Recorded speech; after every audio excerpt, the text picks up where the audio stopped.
Hi friends, வீட்லேயே இருக்கக்கூடிய 2 சிம்பிளான இன்க்ரீடியன்ட்ஸ் வச்சு சூப்பரான போண்டா, அப்புறம் அதுலேயே பக்கோடாவும் எப்படி செய்கிறதுன்னு பார்க்கலாம். அது நல்ல ஒரு ஈவினிங் ஸ்நாக்கு.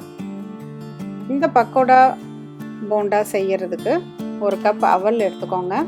லேஸ் அவல் தான் நான் எடுத்திருக்கேன்.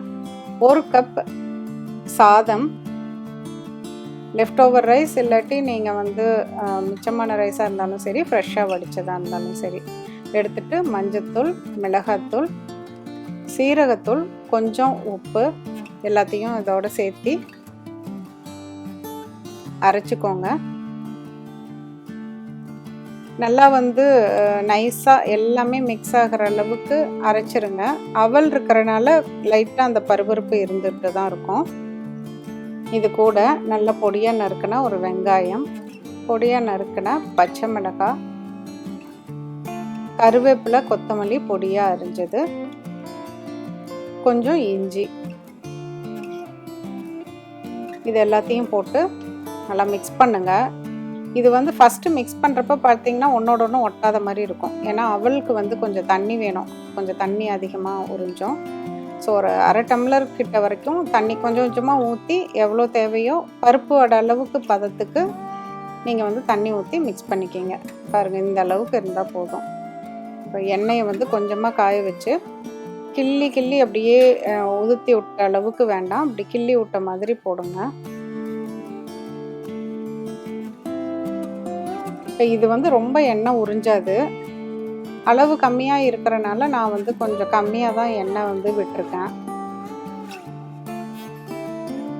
எண்ணெய்க்கு தகுந்த அளவுக்கு எத்தனை பக்கோடா போட முடியுமோ அவ்வளோ மட்டும் போட்டுக்கோங்க. ஃபஸ்ட்டு ஸ்டார்டிங்கில் இது வேகிறப்ப மேலால் டச் பண்ணி பார்த்தீங்கன்னா ஒரு மாதிரி சாஃப்டாக இருக்கிற மாதிரி இருக்கும். கொஞ்சம் நேரம் அப்படியே விட்டுட்டு அதுக்கப்புறமேலு திருப்பி போடுங்க.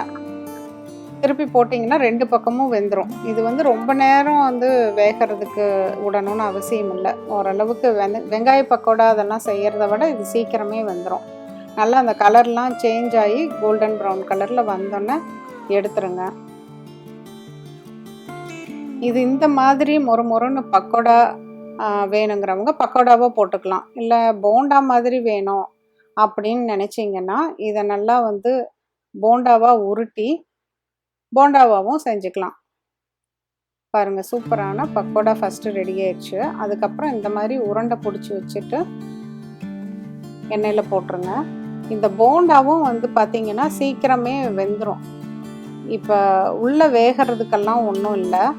ஸோ வெளியே மட்டும் நல்லா மொறுன்னு ஆகிற வரைக்கும் நம்ம பரட்டி எடுத்தோம்னா போதும்.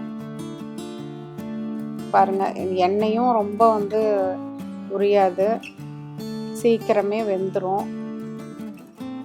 அவ்வளோதான், நம்ம சூப்பரான மொறு பக்கோடாவும் போண்டாவும் ரெடி ஆயிடுச்சு. இதுக்கு நீங்கள் சட்னி கூட தேவையில்லை, அப்படியே செஞ்சு டீ டைம் ஸ்நாக்காக சாப்பிட்லாம். பக்கோடாவா போண்டாவா எது பிடிச்சிருக்குன்னு சொல்லி கமெண்ட் பாக்ஸில் சொல்லுங்கள். மீண்டும் ஒரு புதிய ரெசிபியோடு உங்களை சீக்கிரம் மீட் பண்ணுறேன். தேங்க்யூ. ப்ளீஸ் சேனலை சப்ஸ்கிரைப் பண்ணுங்கள், பெல் ஐக்கானையும் மறக்காமல் ப்ரெஸ் பண்ணுங்கள்.